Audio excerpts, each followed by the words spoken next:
নমস্কার বন্ধুরা, মেঘার সাথে বাঙালিয়ানাতে আপনাদের সবাইকে স্বাগত।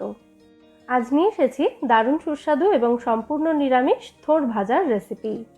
গরম ভাতের সাথে এই থোর ভাজা খেতে দুর্দান্ত লাগে আর খুব সহজেই এই থোর ভাজা তৈরি করে নেওয়া যায়।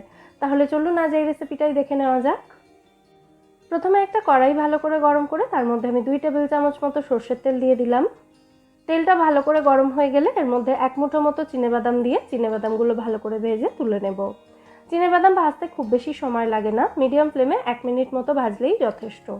আস্তে আস্তে যখন দেখবেন বাদামের খোসাগুলো ফাটতে শুরু করেছে তখন বুঝতে হবে বাদামগুলো ভাজা হয়ে গেছে, তখন এগুলোকে তেল ঝরিয়ে তুলে নিতে হবে।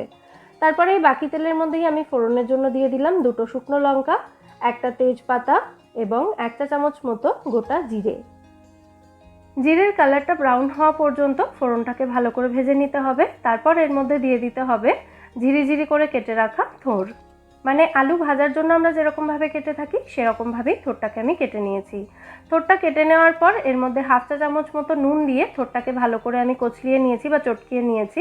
তাতে দেখতেই পাচ্ছেন থোর থেকে খানিকটা জল বেরিয়েছে। জলটা ফেলে দিয়ে থোরটাকে আমাদের তেলের মধ্যে দিয়ে দিতে হবে।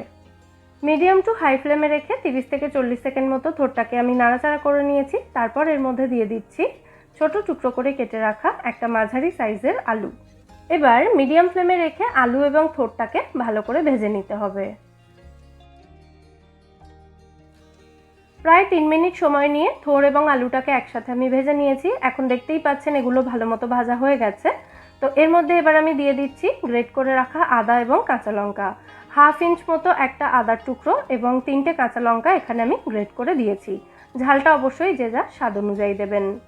আদার কাঁচা গন্ধ চলে যাওয়া পর্যন্ত এটাকে ভেজে নিয়ে এর মধ্যে দিয়ে দিচ্ছি আমি স্বাদ অনুযায়ী নুন, সামান্য একটু কাশ্মীরি লঙ্কা গুঁড়ো দিয়েছি কালারের জন্য, 1/4 চা চামচ মতো হলুদ গুঁড়ো দিয়েছি আর 1 চা চামচ মতো দিয়েছি ভাজা জিরে এবং শুকনো লঙ্কার গুঁড়ো। আবারও সমস্ত উপকরণ একসাথে ভালো করে মিশিয়ে দিচ্ছি। মশলাটা যেহেতু একটু শুকিয়ে এসেছে সেই জন্য এর মধ্যে সামান্য একটু জল দিয়েছি। তারপর এই মশলাটাকে থোর এবং আলুর সাথে ভালো করে কষিয়ে নিতে হবে। আবারও সমস্ত উপকরণ ভালো করে মিশিয়ে দিয়েছি। এবার গ্যাসের ফ্লেমটা একদম লোতে রেখে কড়াইটাকে ঢাকা দিয়ে 10 থেকে 15 মিনিট মতো এটাকে রান্না হতে দেব। থোর সেদ্ধ হতে একটু সময় লাগে, তাই সেই সময়টা কড়াইটাকে ঢাকা দিয়ে এটাকে রান্না হতে দিতে হবে। লো ফ্লেমে কড়াইটাকে ঢাকা দিয়ে প্রায় মিনিট 10 রান্না করার পর এর মধ্যে এবার দিয়ে দিচ্ছি আমি 2 টেবিল চামচ মতো নারকেল কোড়া বা গ্রেট করা, সাথে দিয়ে দিলাম ভেজে রাখা বাদাম এবং সামান্য একটু মিষ্টি। তারপর আবারও সমস্ত উপকরণ একসাথে খুব ভালো করে মিশিয়ে দিচ্ছি। এটা মেশানোর সময় থোর এবং আলুটাকে একটু ঘেঁটে দেওয়ার চেষ্টা করবেন, তাতে এই রান্নার টেক্সচারটাও খুব ভালো হবে। ব্যাস, আমাদের নারকেল বাদাম দিয়ে দারুণ সুস্বাদু থোর ভাজা এখানে একদম রেডি সার্ভ করার জন্য। সার্ভ করার আগে ওপর থেকে একটু ঘি ছড়িয়ে তারপর এটাকে সার্ভ করবেন, তাহলে কিন্তু ঘিয়ের ফ্লেভারটা এই রান্নায় থেকে যাবে এবং এর স্বাদ কিন্তু আরও বেড়ে যাবে তাতে। গরম ভাতের সাথে এই থোর ভাজার স্বাদ কিন্তু অতুলনীয়। অবশ্যই রান্নাটা বাড়িতে আপনারা ট্রাই করুন এবং আমায় জানাবেন এই থোর ভাজার রেসিপিটা আপনাদের কেমন লাগলো। রেসিপিটা যদি ভালো লাগে থাকে ভিডিওটাকে বরাবরের মতো একটা লাইক এবং শেয়ার করার অনুরোধ রইল। সাথে আমার চ্যানেলটাও সাবস্ক্রাইব করে নেবেন যদি এখনও না করে থাকেন। পাশে থাকা বেল আইকনটা ক্লিক করে অল নোটিফিকেশন অপশনটাও অবশ্যই অন করে দেবেন সমস্ত নিত্য নতুন রেসিপি ভিডিওর আপলোড নোটিফিকেশন সবার আগে পাওয়ার জন্য।